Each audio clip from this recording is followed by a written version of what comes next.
Welcome to Beyond the Book podcast, where we help authors make money beyond just selling books. Can include products such as letters in the mail, can include card games, board games, video games, can include pretty much anything beyond books. And today we have Maggie, a very special guest. We're going to be talking all about going beyond her books to make something very special, something that no author has done before.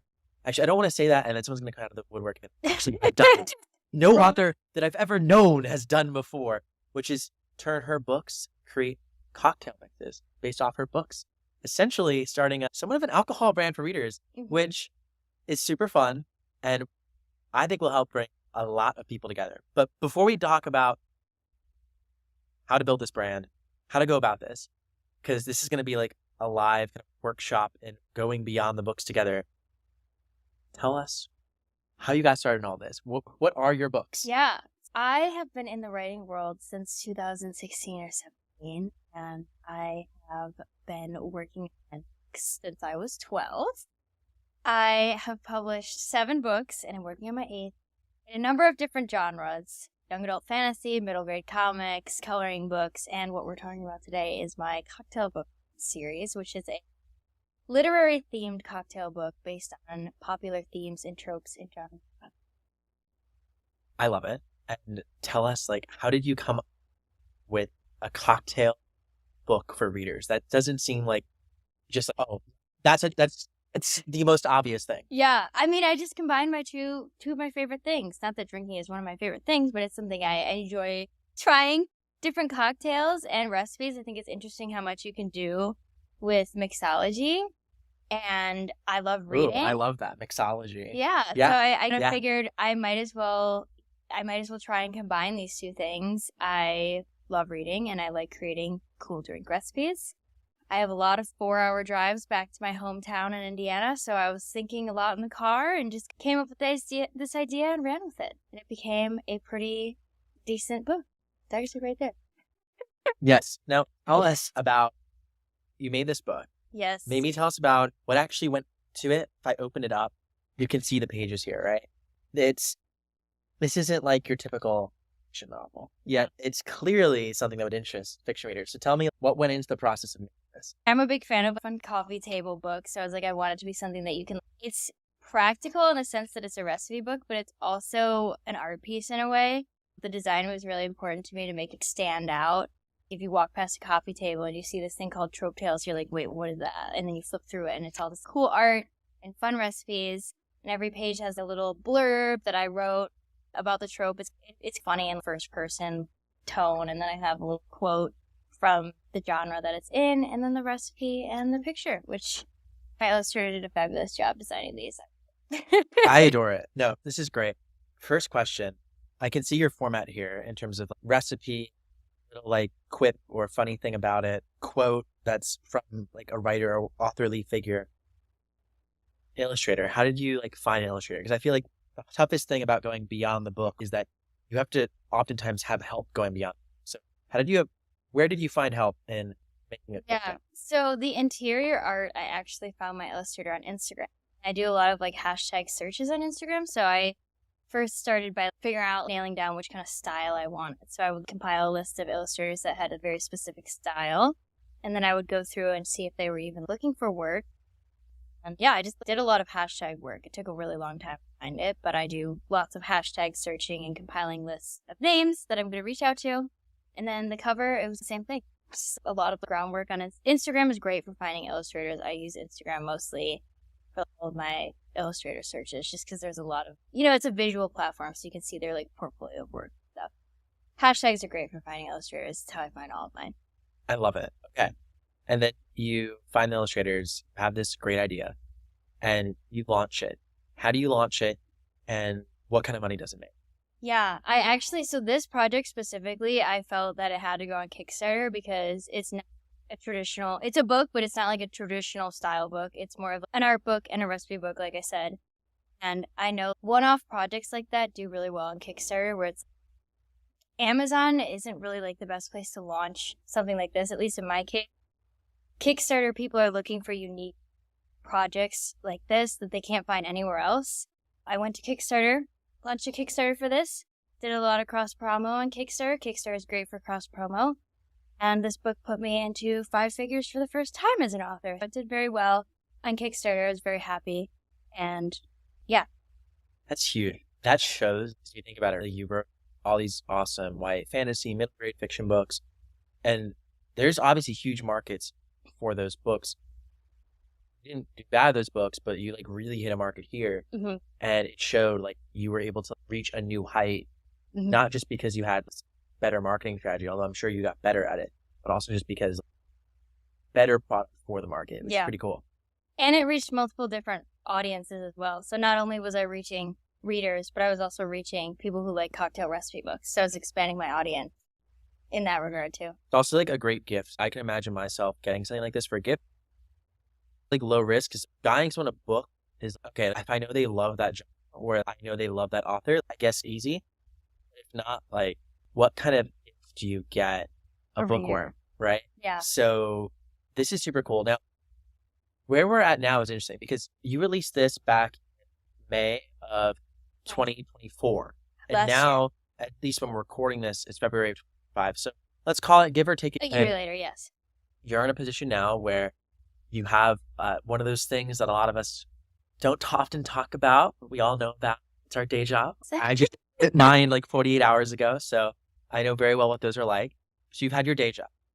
And obviously, like many of us, I should say obviously, Maggie, like many of us, myself included, very obviously, want to break free from that and to do your own thing. And with the amount of money you made from that, it's obviously not bad, but it's not going to be enough in the States to make a full-time living.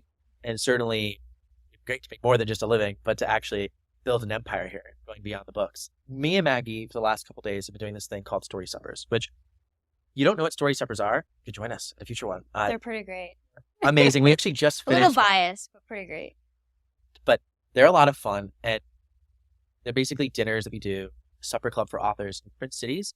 You can sign up for the wait list. They're completely free when we do them.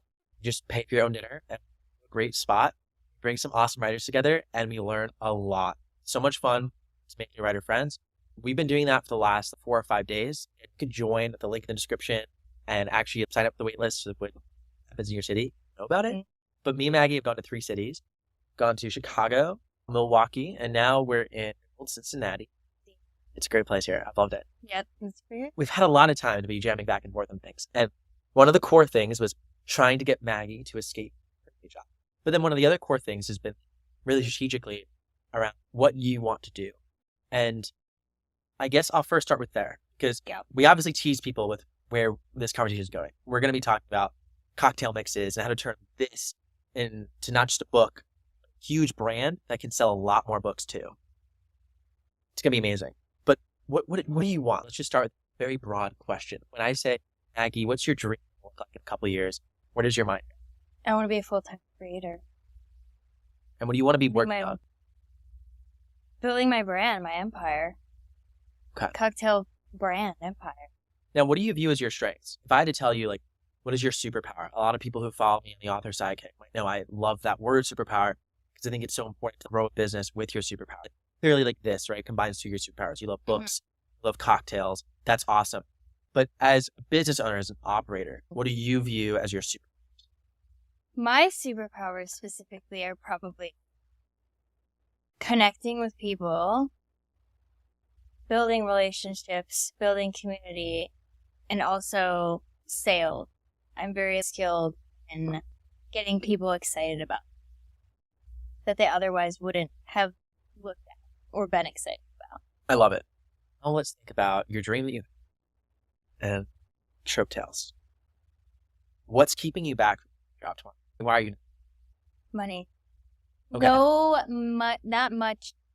I have income coming in from my books to supplement the bill that I would. And now you're because you're coming here to start to learn about this. But why are you not making books? Because they're not selling. Okay. Yeah. Because I'm not reaching the audience I need to be reaching. Yeah. Okay. That's a good question. Yeah. We're getting there now. So you're not reaching the audience you want to be reaching. I say there's 2 things we can do here. And this is why I love going beyond the books. What this podcast is all about is helping you do 3 things as an author. When you go beyond the books, able to, 1, make more money because you're providing different products and services to your readers that make it so that a reader that normally would have spent $5 in a book spends $100 in this awesome experience. And more money lets you quit your day job faster. But more money also is a second thing. It allows you to market yourself more. When you get to market yourself more, you can make even more money, which means you don't get to just quit your day job. You get to build an empire. But there's also a third really interesting that's here, which is that by going beyond the books, paradoxically, you sell more books. And it's because how you're building a brand is creating something that truly differentiates you in the market, where you become known as this storyteller, not just an author, but this storyteller who's created this world that's one of one because you have these experiences that no one else has. And again, it sets you apart in the marketplace. So you're able to sell more because you become one of one. So what we're really trying to do today is help Maggie find her one of one looks like, help her build it. And hopefully by listening, you all can do the same thing. Now, implement the strategy. Yeah, precisely. I understand you have these strengths for sales. And I can feel your passion for Tropetails. Exciting. Now, I know I started with this question with you. Been bring ideas back for a while because how much does this book sell for if I was to buy it right now? $35 plus $4 shipping. Okay. So $35 here. How much does it cost to print? It's about, oh man, I did the math. It was like 2,500 divided by 400. What is that? So $6-ish. $6.25. So A little bit less than that. okay, we'll call it $6-ish. You're making $29 in profit on every book, but that's not the full equation because you have another really important piece of it, which is how are you shipping this out? So you said you bought like a huge, like a 400, yeah, the shipping. So you're doing, how long does it take you to pack? Less than 5 minutes. Okay, less than 5 minutes, but just put it in a sleeve. Okay, so it's cardboard, pretty simple, cardboard and you're sleeve. printing the label. It's safe when it's shipped. So let's give I'm you a printing different the question. label, yeah. It's $5 medium mail. I bought 10. Less than $5 medium. I'm not even talking about the price. I bought 10 books from you at different addresses. How long does it take you to fill that ship? Time. What of 10? your time is going into it? 10. Yeah. Maybe, it depends if there's any add-ons. If there's no add-ons, maybe like 30 minutes. Okay, so for those doing math, to fill 10, she's making $290 in profit before her time spent. That's going to take her a half hour. And I don't know, let's say you want to make 6 figures a year working 40 hours a week. Your time now is worth $50 an hour at that rate. So you're basically taking $25, your time value, and plopping that into this. So really you're making closer to, if we want to get really real, $25. So that's great, by the way. And notice how she created an experience already, right? She almost went beyond the book in terms of Tropetails in and of itself. Mm-hmm. This experience that could be a coffee table book, could be shared with friends. It goes beyond just, hey, I'm reading this in my Kindle, which there's nothing wrong with that. Book clubs too. I was invited to go to a book club this weekend where they're making drinks from the book. I love it. And Yeah, you got paid for the party, didn't you? To show no, up? it's my friends. They're hosting their book club. It's a party you're getting paid to show up to. They will be buying the book, for sure. Wait, you told me you're getting paid to show up to a party this weekend. Paid? Yes. No. Paid to show up to a party. Oh, that's the Kickstarter. Yes. That's a different thing. Well, that's great. Yes, well, yes. that's connected to this. Yes, I'm getting paid to show up to a party this weekend, yes. But that is different from the book club. But I it's was for, confused for a second, it's for like Tropetails. Yeah. Yes. So she's making now paid appearances based off Tropetails, which is hilarious and amazing. Yes. And it's virtual, by the way, too. yes. So she's virtually showing up to a party as the author of Tropetails to have a virtual cocktail party, which is brilliant and genius. So you've already gone well beyond the book. But again, this podcast, small thinkers here. Yeah, big thinkers, big dreams. Why not? Because that's what life's about. As storytellers, we can change the world, and we might as well start right now. So we had this thought experiment, right, where we were trying to think about what can you do beyond to make. Run me through the cycle of some of the ideas both you've had on this front. A lot. Card game. Yeah. Like hosting parties in local bars in the city with people and their books that they bring. We're going to touch on that because I like it a lot. I'm going to do that. Yeah, we have to touch on it. I already, yeah. Yeah. And then also powder. Okay. This is where we start to have fun. The biggest challenge I gave Maggie was, how can you imagine a world where you can get over $100 up front, day one. Mind you, everyone's going to be your customer, but the people who choose to be your customer, they're on average paying above $100. I love that world because you get to market yourself through so many interesting things. All of a sudden, an affiliate sells one, you give them 25, 30% of the sale. 25 or 30 bucks to sell one is a gig. All of a sudden, you could spend $30 to acquire someone through a Facebook ad. And beforehand on this book, if you spend $30, probably losing money, if not just breaking even. Now, if you're getting them to pay over $100, life's good. You're able to make a decent, good change. I was also thinking about, we already have this experience, right? And when we create products and go beyond the book, we don't want to try and reinvent anything. We don't want to think about creating a different product for a different audience. Like, that's not going beyond the book. That's just building something else. To go beyond the book, we want to think about what journey is this story taking our readers on, and how can we enhance that journey through some kind of product, digital or physical, we can charge more for, or maybe the same or less for, but at least people will want. And my mind immediately went to, I'm literally looking at this, is recipes that I'm going to want to start to go make. Why can't I have cocktail mixes that are reader-inspired Tropetail drink mixes that allow me to actually, instead of just reading this, I can just put it in the drink. Life's be done with it. And it can be NA or you can add alcohol. Which is awesome too, because then you can also market this to your middle grade readers. I'm joking. No, we're not marketing. Yeah, I'm joking. Don't come for us. You started as a middle grade author, so tying it back. Anyways, theoretically, I love the arc here from middle grade to like tail books. Like, it's awesome. Like, truly love the arc. So now we want to think about what that drink looks like. Again, I think that we were throwing around a lot of ideas, and I felt that doing cocktail drink mixes was the most obvious path. And here's why. I wanted people to pay for a year up front to get 12 mystery subscription, where each month they're getting Tropetail cocktail mix. And you're able to then get a year of cash flow up front, which for a bootstrap business is huge, like such a hack. But you can do that because people are buying this stuff all the time. I had a friend who ran this huge meat subscription company that scaled to 200 million in revenue. And that was a lot of their growth hacking, was literally just selling these upfront year subscriptions through this. I like this product for that reason. I also liked it because you have to sell the subscription. If you bundle it, you could bundle, here's a pack of 12, but there's this one gets 12 drink mixes, but you're going to get 5 different packs together, bundle, discount it, and it's 70 or 80 bucks, right? And then you add out of the book, go at 100. Whatever that pricing looks like, it starts to get pretty interesting. There's a lot of different ways you can imagine bundling drink mixes to this audience, driving them to a landing page through any type of market, and ultimately make a lot of money. But doesn't, biggest question we all, how are we making drink mixes? Oh, we're reaching out to manufacturers. Yeah, this is the hard part. Part. So walk me through, Maggie, because I remember when we settled on this, you were excited. Yep. What were you feeling when we settled on this idea? I was excited. I woke up at 6 a.m. and started reaching out to manufacturers. I never wake up at 6 a.m. She started working 2 hours for me, and if anyone knows me, I work like a madman, so she was... I was really pumped. I'm so happy for it. I have 3 calls with manufacturers.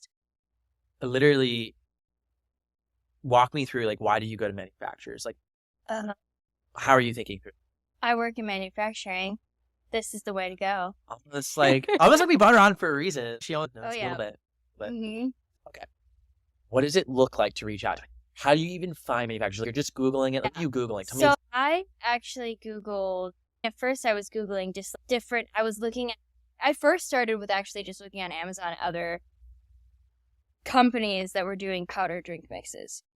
And there were a couple, and then I just looked at what they were doing, and they were using pouches. So then I just searched on the internet, drink powder pouches, manufacturer. And I just started clicking on all the links and going to the contact forums. And then I would type out a message like, I am in the beginning stages of a new product development.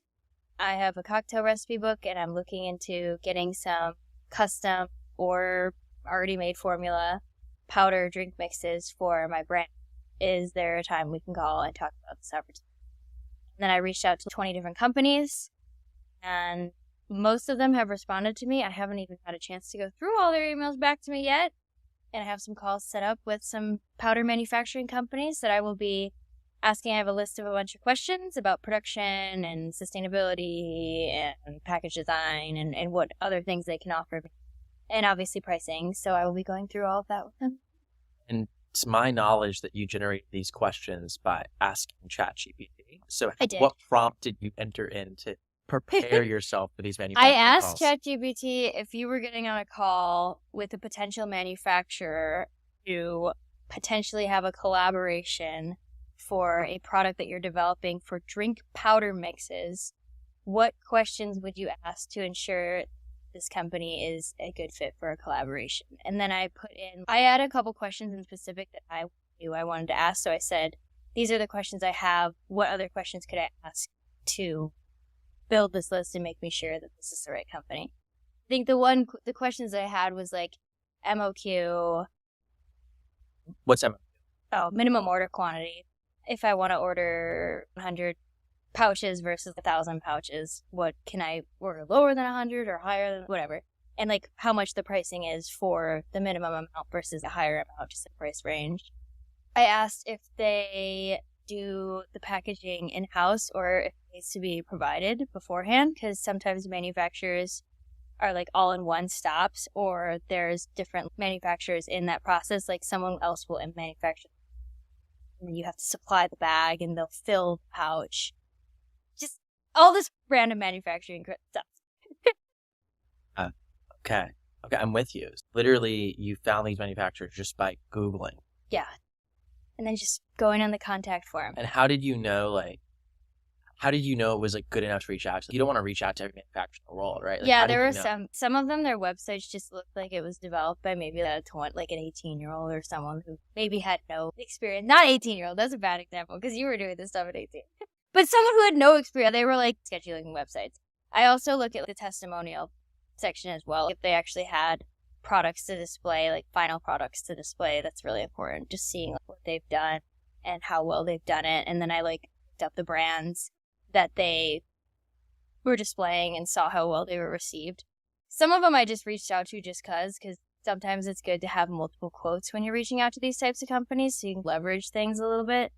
But I will definitely be settling on one of the ones that has a reputation for quality. Yeah. Okay. I love it. So much sense. These calls, 3 tomorrow. Yes. How are you going to decide what manufacturer to go with? I know you have these questions, and I know you might have the answers. Let's talk about this together. How are we going to decide which one to go with? Honestly, I think I'm going to get prototypes from a couple of so that I can compare. Smart. Yeah. I'll talk to all of the one. Like, I'm going to give all these companies a week to get back to me. Okay. And then I'll probably settle on 3 that I really like. And that can be based on, like, their communication and the pricing, the scalability. Because I want to go with a company that I can scale with. So if I start with a company that doesn't have the capacity to handle large-scale orders, that's probably not a company you would want to work with. Because if your company grows fast, you have no way to predict if it's going to go faster. So if a company isn't able to handle the demand, it's probably not a good fit. But then also pricing is important too, because it's a prototype. So I have to be able to like have it be economical in a sense. But then of course you have to look at the prototypes first. You could think a company's great and they get the prototype and it's Now, that's a loaded question because it's not about what you think, right? It's about what your customers think. So I'm curious with the prototype, how are you going to do the initial market testing? I'll offer an example. I worked for a really big chocolate company, which is my background for exactly what company it is, but it's owned by a very big YouTuber. And the first formulation that we came out with had a very low retention. It was based off of what the founder prototype test thought tasted. Mm-hmm. So it was like you taking these 3 or 4 in, like, you know what, that one's obviously better. That one's not that great. These are the 2 we're going to do, right? And we'll compete between these 2, right? Yeah. And again, it wasn't terrible chocolate, but you could look at the retention and then compare it to like industry standard. Like, it's obvious that the customers are buying it, but they're not repurchasing it, which is what you want. It's what makes this product in particular magical, because it's a consumer packaged good. It's not just about buying it once. A consumer who loves a specific drink mix can buy it over and over and over again. It's what makes this magical. It's what honestly makes this such a big idea. And it's actually where I'm like most passionate about this podcast is we have so many podcasts that talk about making 7-figure authors. I want to make figure authors in this podcast. I want to make 9-figure authors in this podcast. I actually want to have the first billionaire author that isn't J.K. Rowling or James Patterson, although much respect. We can do that. We can do that by going beyond the books. And frankly, that's how a lot of them have done it too. And this product in particular has, again, a lot of those really great core fundamentals for just a 7-figure business, but for an 8-figure business. Because once again, we have that repurchasing rate. But that only matters if there's high retention. And I'll tell you what we did and how that can go. This company, I'm saying with them. But what they did was a very simple test, which is, I'm not sharing anything proprietary. This is very basic stuff that I'm sharing in terms of just a simple test between consumers to see blind taste test. You don't know what this is. Compare it to other industry competitors, products. Which one do you think tastes better? Which one do you like better on this thing? And actually did like a real survey and like true market research. And ultimately, the winning formula was picked out of that because there was multiple formula options and it was benchmarked against other options of like competitors. And you would test 6 or 7 of these. Which one's ranking the best compared to the others.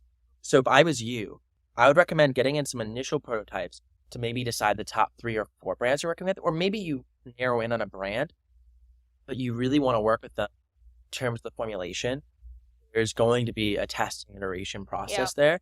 You're going to want to invite consumers into that. That's going to be like really, now we think a little bit more scientifically here. You want it to be ideally randomized, or at least bringing in your target consumers.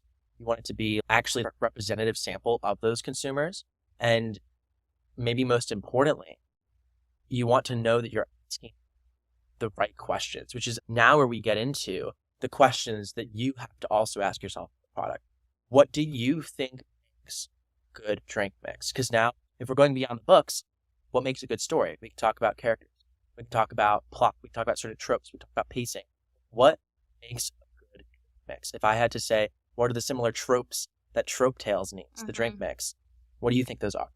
A good drink mix. Like, honestly, Flavor. think like Pokemon. Like, we're rating it. Yeah. Because I know you love Pokemon. Yeah. Pokemon's awesome. Yeah, I do. What are these ratings? Let's build the card for Tropetails. It's gotta be flavorful. It can't be like something that's easily. There's some that just you put in the water, just tastes. So strong, like flavor strength. Flavor strength. Yeah. That's okay. Let's write that down. Flavor strength is one. Okay. So we have flavor strength. What else do we think is a factor here that's going to be really important? I would say, so for people who are listening in terms of how you think about your own products, I'd be going for around 5. You're probably going to have 5 key ones with 1 or 2 that make the most. If I'm thinking about like most products, like candidly, let's zoom out for a second. Packaging has to be part of this. I was going to say that next, yeah. And it's not just design, right? It's also like ease of opening, right? Like you don't want packages that are hard to open. And I have a lot of trouble opening packages. Oh my God, yeah. I think I'm just challenged with it. It's so, I'm like, it's pathetic. I can't even open really simple things. Open up this, like the steamed broccoli microwave. I can't. There's some really bad things. Or also, for example, the Dots pretzels that I love. Sometimes if you leave them, it's too hot, the zipper, the glue will melt. And then the zipper will like attach to the plastic bag and you can't reseal it. So it's a problem. That's a problem. Okay, so packaging is really important. Okay, now what do we think about, I know we did strength of flavor, but what do we think about the flavor itself? Is that just going to vary depending on the different Tropetail that we're going for? It would vary based on the different one. So I guess there would be different, because different manufacturers have different like flavors that they already have formulated. And you can mix those flavors together. So I guess each one's going to have a flavor profile that you're going for. Probably want to describe like, this is ideally what we're going for in terms of the satisfaction.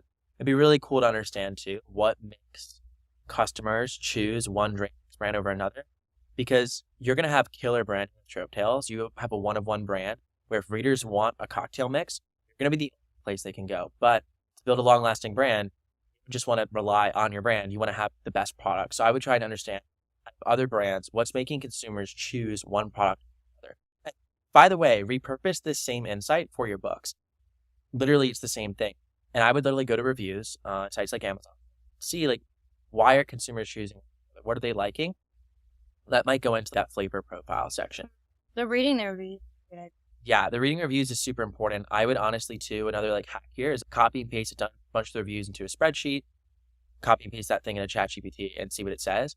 I know folks feel differently about using AI in like your creative process, but I hope a lot of us at least understand there's a lot of value in using it for business processes and stuff, because creatively we can all feel about it differently. I honestly, like myself, don't use chat GPT in my writing at all, but when it comes to how you want to use AI in terms of like market research and stuff, I do think it's pretty valuable, and the tool is there. You might as well use it. So that's another hint in terms of making that faster. I also think there's the sort of balance between how many drinks get at the mix versus, hey, like, what is the price? So I think that's like an important thing, like the drink per Serving price. size.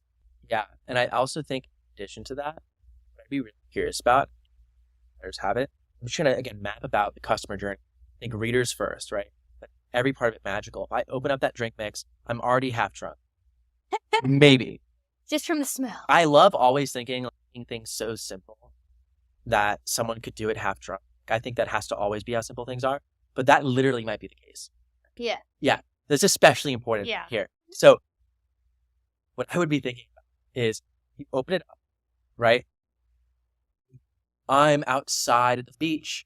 I don't know why, but maybe I am at the grill, pool, Yeah. right? Cool. And the beach, I just feel weird with the sand.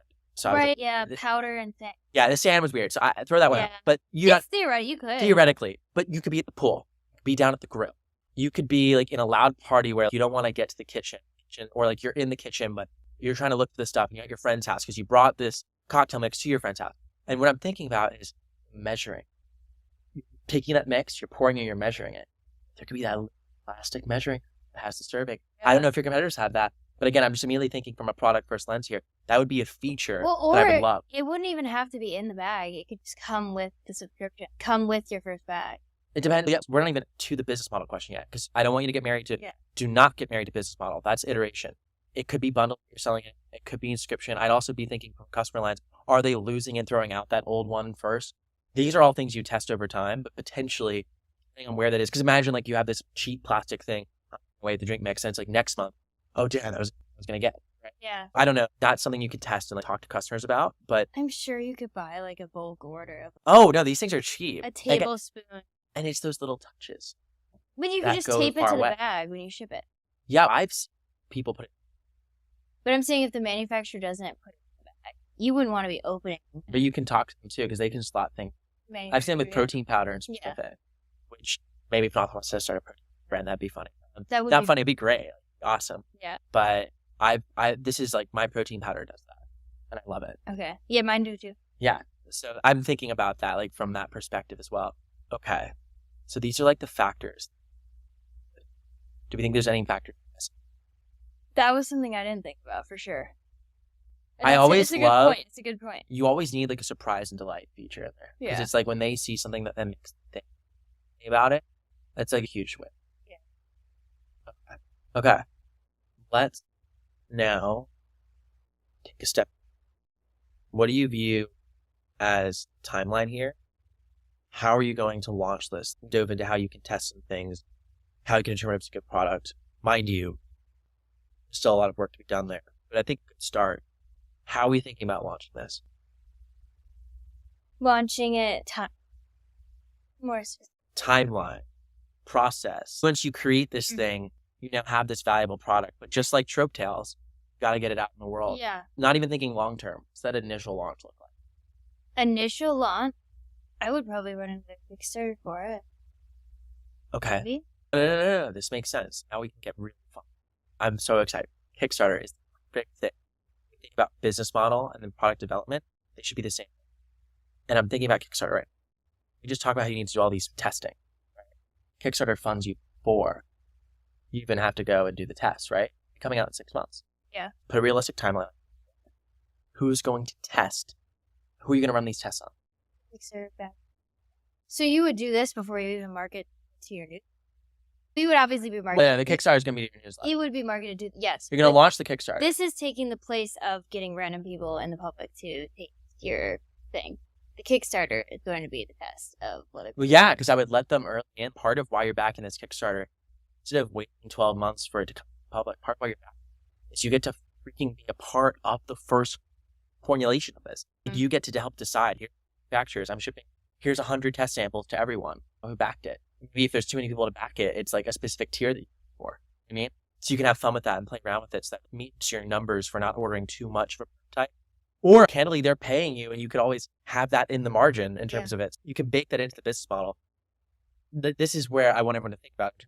When you pick a business model, it's not just like for fun, I'm going to do a subscription, I'm going to do a upfront payment bundle, or a Kickstarter. It's thinking about, I'm doing this business model. How is this going to affect how I'm developing the product and my relationship with my customers? And how can I use that business model to my advantage? And if you can't come up with a reason why, then try and think of the best business model for you. And in your case for a launch, Kickstarter makes so much sense because you're going to have a product development cycle, but you don't want to have to go out of pocket for all of that. Yeah. So you're basically getting, you're going to create a prototype, which won't be that expensive, just to first see if it's even possible, but you're going to be profitable this entire way. Start potentially an 8-figure plus drink mix company with almost no money out of pocket. When I say almost no money out of pocket, I'm not $1,000. I'm talking like you're going to spend probably less than $100 to pass. In the prototype. That's the only. That's incredible. Yeah. So that's why Kickstarter is valuable, because you can get the long-term benefit of getting a high retentive product out, get that testing process done through the Kickstarter. I love it. Already, again, through the Kickstarter test, bundles are going to work. What actual Tropetails I want the most. There's going to be so many pieces you could create. Yeah. You could do that all through surveys and invite this process with you. Backing the Kickstarter isn't just backing Kickstarter 3 months. It's also getting behind the scenes how you're going to be making this. And then you launch it and you now have your profit bank. Plus, you know what your first development run is. Yeah. I'm going to make this back to the manufacturer. And that becomes part of even when you're finalizing contract agreements. And you should never sign an exclusive agreement, obviously. When you're trying to figure out that first manufacturer, then that minimum order, right? You know what that is. Oh, okay, this is my minimum order amount. I can't work with this one. This one has a higher one, but I really like them. So I'm going to ask if they could come down. Guess what? It worked. Yep. I'm paying a little bit more for now, but I can get my minimum orders higher eventually. I'm feeling it. That's great. And then you would obviously, for this first one, order everything here. And just like, out of here. Which is chill. But now it's launched. It's out. Yeah. Done the Kickstarter. Sense. It's on your direct store. That's where I'm stuck. Because Kickstarters are easy. Yeah. That's a no-brainer. You can probably make tens of thousands of dollars doing this in Kickstarter, hopefully. I made almost $15,000 with Tropetails. Yeah, so let's say you just do another $15K from this. Maybe you do a lot better. How do you...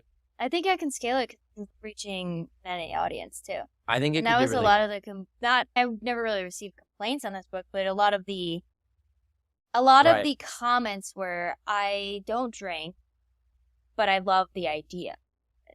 And obviously there were 300 people who do drink and like it, so there is a market, but this is reaching more of an audience. Which is... I'm so happy.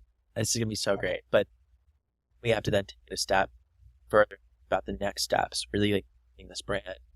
So, Shopify. What is next? Because let's say you make, I'm just throwing a number out there. Let's say you do 15 to 20 less the first run. That's great. You're good. You've got money to live for a couple months. When I say what happens next, I'm also saying, what Kickstarter upfront are you quitting your job at?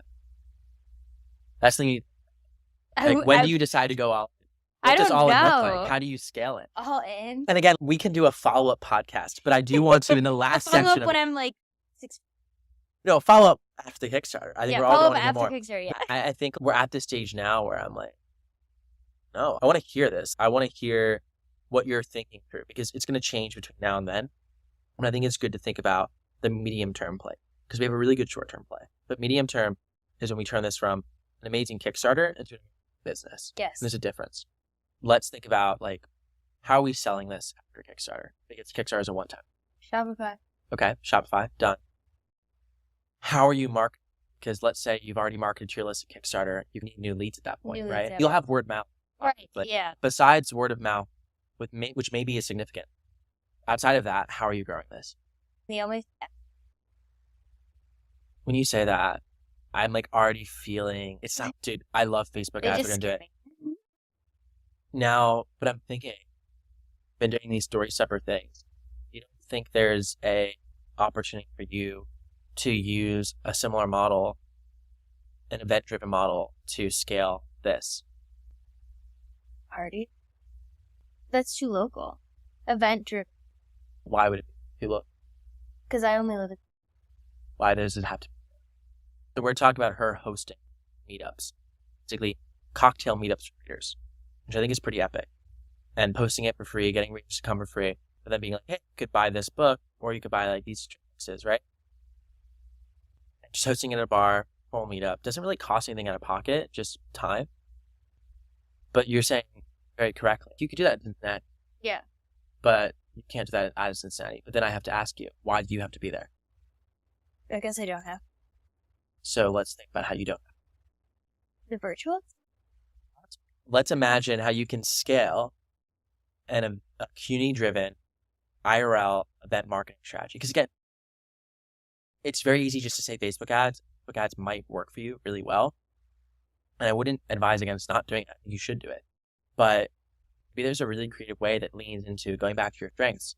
You love selling. You love building events and community. We know there's a community here. Create a community that can simultaneously. Yeah, I think it's doable. I just don't entirely where that would start. Okay. So the first thing I think about with this is that we need an incentive structure. I was talking before about affiliates. Reaching out, yeah. You could have people in different cities run these cocktail parties for readers. You could get a cut of the sales here and a cut of the sales on whatever products they're offering. Upsell to drink mixes, whether it's a bundle or a subscription. I think the Kickstarter is going to teach you a lot about what that should be. That's interesting because now all of a sudden you're able to tap into a much wider audience and really incentivize people to get out there and go sell it. And for you, there's really no out-of-pocket cost because you fulfill the bill books essentially. You can also fill the drink essentially. You don't need to do this out of a single, you have to bring it with you. You could give them a copy of the book. You don't have to give them 10 copies. Yeah. Go online and order it through their affiliate. They can go online and order the drinks through your affiliate. That's interesting. It would be pretty easy to test that. It wouldn't cost any money. It would be getting money from the sale, the people. Yeah, but because you're getting the sale. Less money. But the affiliate, I mean... But you're going to be spending money on ads anyway. Yeah, so wouldn't you spend the same amount of money that you spend on ads to acquire them? That's what you would do. That's true. If you're going to spend $30 on an ad to acquire a customer, just give them $30. Yeah. That easy. Whatever that amount is. They're only reaching a limited amount of people. They're hosting their own small event. And how do I even get them to host these? People want to have a cocktail party for readers, which this whole book basically is around. Yeah. So I could... Then hopefully there's demand to come together around. Yeah. So they should want to throw it because, 1, they can make money, and 2, wouldn't readers want to come together to a party? I hope. If not, like... How are you promoting that across the country, then? Without ads? No, they can promote it in Facebook. But how do you reach those people? Let's think about who would like to most. It would either be readers or authors. Authors actually sell their own books there, too. Yeah. Which is like a double dip. Which is great. Sell their books. Do this. An interesting strategy I'd explore. Yeah. I think ads is still very natural here, but big believer in ads are really just a content game. Good content to fuel the ads. That content has to come from somewhere. That content's either going to be you making Tropetails, literally making cocktails, or other people. And this event gives you endless content. Yeah. People. So are you giving them the book for free then? Or are they buying it? No, I think they're buying. You need to give. The people who would be hosting the party? Oh, the people who are hosting the party. Yeah. Yeah. Yeah. You're not, yeah, this is just like an affiliate type. I think you can give that to them, but I don't think you need to give like, people there. No. They're the ones buying. What if hundreds of people across the country want to host their own cocktail party, though? You're not giving away hundreds of books. What do you mean? If you're giving away a book to someone to host a cocktail party in their city, what if hundreds of people in cities across the country? If you're telling me the price to have hundreds of cocktail parties is $6 times hundreds of cocktail parties, and they're all based around your books, that's pretty cool. I think a really good decision. Yeah. If I could have the book costs $6 to print, $5 to ship, basically telling me $1,200 and have 100 cocktail parties, sign me up. I would do that. Okay, I see. Yeah, and also that's a problem then. Yeah. They don't even have to have the physical book. Digital. That's true. Yeah. Just give them a flyer to print out. Yeah. That's a problem. And it might not even be worthwhile to give. I mean, it is just the flyer, but 100 cocktail parties. Yeah. Imagine, think about that. If each cocktail party sold 3 books, and then the subsequent drinks is on average $100. 100 cocktail parties is $30,000 in revenue. Obviously not profit. That's a pretty interesting strategy. But I obviously do think ads will be the way to actually grow and scale something like this. Mm-hmm. But I think you always need a long-term. The ads can go down. Mm-hmm. You also need something to fuel the ads. And again, you were telling me strengths. Like ads scare you, excites you. I know you. You do well at selling at in-person events. And I think less of this is about you selling, more so you exciting other people to sell, building a sales force, which as in sales is the only way to really scale on sales. If you were to stay at your day job, which is in sales, eventually you'd be managing a sales team. Effectively, it's following a similar arc. The content in the ads, I think, is great too. I would then run competitions, though, to help fuel that content, where you create a competition where the people who submit the best videos of the Tropetails can win money, and then you're taking them, paying them money, because they're the best in social media. You post them in social media. The viral ones, you pay them money and say, you won. And then also, I'm going to use your content for ads. Yeah. And that's part of the condition I'm getting. And you basically just pay them to create ads. Yep. Because that's like the organic way to do it. Thought about doing a Tropetails like competition. Yeah, that's how I would do it. Because again, everything goes back to content. Even with these reader cocktail events, everything would be about them taking pictures and posting on social media. Finding people feeling the phone. Like, what is this? That's the whole benefit of everything, doing everything in service of creating content that's posted online that gets readers' attention. And it's about creating a machine that feeds you content through ads, but that's already performing well. Everything ultimately. I like the idea of the Tropetails competition. But this is all after the Kickstarter with outfit. Yeah, but it's important to think through because Yeah. you need to be able to capitalize on the success. You have a sustainable way to grow it because at some point, this. And probably after a successful Kickstarter to do it. Let's say if you made from one Kickstarter 6 months that you were at your day job, quick. Don't tell my friend. Maybe, yeah, probably. There you go. I would very heavily consider it. That's your goal.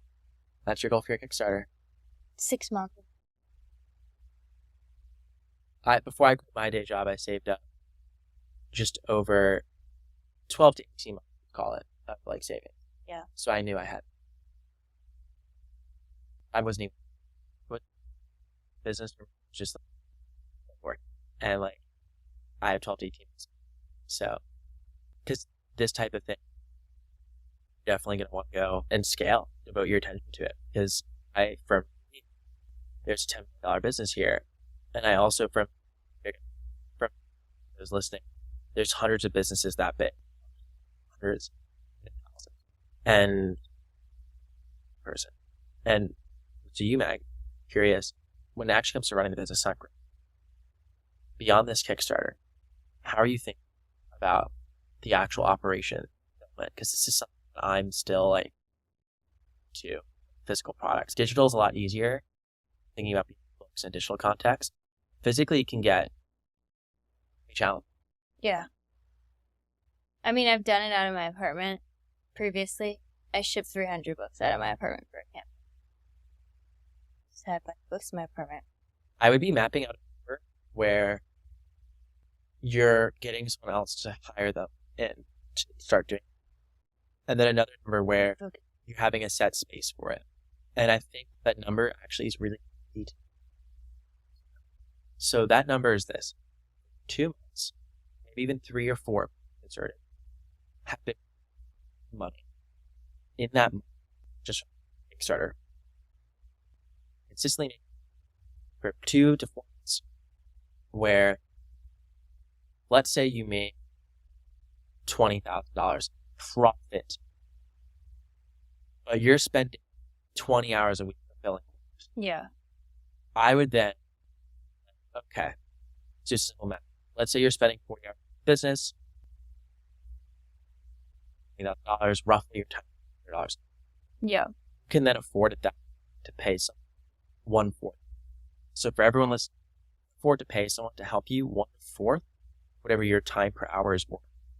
And then ideally, take on lower value tasks, more important things that are, and more your strengths, times worth more, hire more people, give raises to existing people, to just keep growing the engine. You need it to be 1 time's worth, because you need to be making some money. Because if you're giving away what your time's worth for those hours, you won't be and have any breathing room for that person working. And they might be working slower. They might not do things as efficiently as you. That's okay, because if they do what you do, that's a huge win. What I'd be thinking is monitoring closely what your dollar per hour is, bring that off your, and when the fulfillment's off your plate, then how to build operational systems to manage it. And then the last step, which is really fun, is how can you build a space potentially, or get access to another space where shipment costs, because eventually the shipment's coming to your house. Mental energy that takes up is going to be worth you having your creative space for you. And I see that as your pathway here to like how you're growing this. And eventually you're going to get customer support. Eventually you're going to some form of personal marketing. But this will all come with time. But I'm thinking about it very principled in terms of, I made this level of profit for a couple months. I know I need this role. This is how much this role can cost me to hire for this based on what my time per hour is. That way you're not growing too fast, spending money too doubling, and grow this thing. It's actually a pretty simple. It makes sense. It's a lot to think about. You excited? I'm excited too. It's going to be $1 million business. Oh yeah. I hope so. I think you can get 1 million packets sold a year. I hope. I do. That'd I think be you get crazy. 1 million sold. That'd be insane. Yeah, it would be amazing. Be the 6-figure author. It'll be more than just a 6-figure off. And I think that's part of the power going beyond the books. I'm so excited to have you as like the first official guest of the podcast. Thank you for having me. This Yeah. is exciting. I have a lot to think about. A lot. And my brain is spinning. Yeah, In a good way. I'm so excited for it. I think it's honestly, this is some of my favorite moments. Like when I've been creating content the last couple of years has been helping authors on stuff like this, and to have a space where I just do this is very fun. So I'm very grateful for you allowing me to have a great time. And, I'm grateful for you giving me your no, I hope I was helpful. very helpful. And to everyone listening, thank you so much. You can find both Maggie's awesome trope tales in the description. Find a link to my newsletter. Also find to join us for Reader Meter, which has nothing to do with necessarily going beyond the books, but instead helping give you a strong foundation to create amazing, engaging book for your readers that you can go beyond the books, build an empire, because you have amazing stories. And that's what Reader Meter does. It really shows you when readers stop turning pages in your books. It's awesome. You can find it in the description. And that is it. I hope you all have an amazing day. Please share this with friends. I think this is a super innovative podcast for this industry. And I want to hear stories from you all. We're trying to covering stuff that hasn't really been covered in other podcasts. I need help in finding really cool people to talk to. I want to help them as well, and I want to help you all. So help me share this podcast, throw people my way you could be good guests. And with that said, I hope you all have an amazing rest of your day. And don't forget, together we are boundless.